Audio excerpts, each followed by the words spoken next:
Truth is important, beyond important. And how do you convey truth? Well, it's the spoken word. It's also the written word. And in order to convey truth accurately, you have to write well. If you do not write well, you convey inaccuracy, and then once it's inaccurate, it ceases to be truth. I'm Nigel Hannaford. I'm the opinion editor at the Western Standard, but in a long and reckless career, I've done everything from drive trucks, fly planes, and worked once for the Prime Minister of Canada for about 6 years, running a speech department. The real start came in Fort St. John in British Columbia back in 1975. I had just come out of the oil patch. I'd been doing the ice trucker thing up there. I signed on with the Alaska Highway News. It led through editing to publishing to running a group of newspapers, finding that I wasn't getting any writing done, signing on to the Calgary Herald editorial board, then Stephen Harper, and these days, like I say, I'm filling in time in God's waiting room, working for the Western Standard.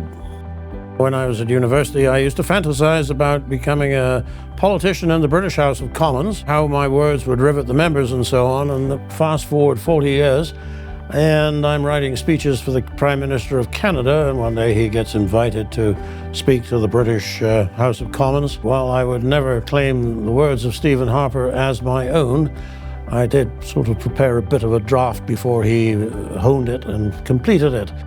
Writing, it's the basic skill. We, as a human species, have lived most of our time in the misery of being enslaved by an idea or a people or a system of government.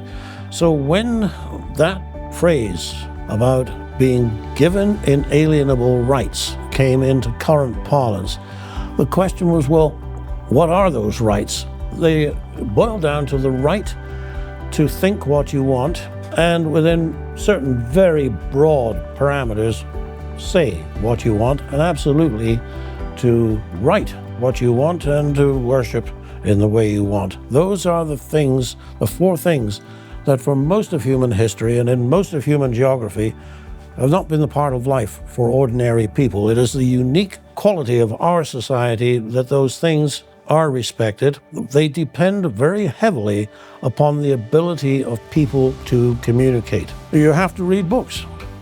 You imitate. You find somebody whose style you like, and then you study what it is that they do, how they arrange their words, how they arrange their sentences, and then you find your own voice. You may be free to think, but if you're not free to say, speak, or to write, then what is that really worth? It only matters when it can be exercised. The pen, the humble pen, is what you use to make your inalienable right a real practice. And there are many people in these times and in the last couple of 100 years who have taken a position for free speech and against all odds have won. Those are the people we respect. Those are the people we seek to emulate. And when we are looking for young writers to take up the pen in the cause of freedom and liberty, then we're looking for people who are prepared to put everything they have into the discussion. Well, that was an inspiring story from Nigel about the power of good writing. Now we invite you to wield your pen in the fight for freedom. Join the Justice Center's annual essay contest. Whether you're a high school student or a grad scholar, a trucker or a journalist, this essay contest is for you.